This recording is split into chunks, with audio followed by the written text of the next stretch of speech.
have your attention please, Sinulog, for the information sa tanan. Our Sinulog, next year, the whole Cebu, and even perhaps, because it is what we call One Cebu Island Sinulog, province of Cebu, together with multi-cities, and the whole Cebu will be the venue.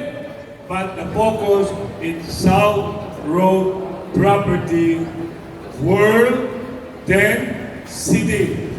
As about each rack, prepare for your guests with a tent at South Road Property, and whoever would like to bring in some guests, it's a 300 hectare.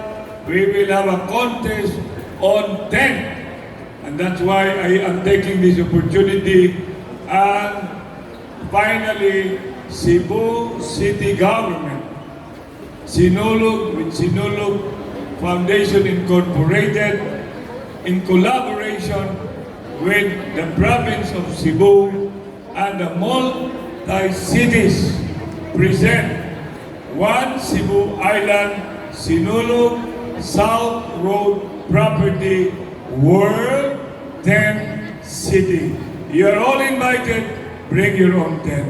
You're all invited, bring your own food. You're all invited, help us in making it memorable.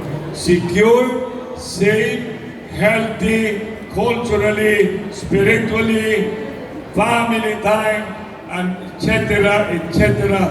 And we would be glad to serve you from the city government, province of Cebu, and all of us. Together, we can make greater things happen for Sinulog 2023. Thank you.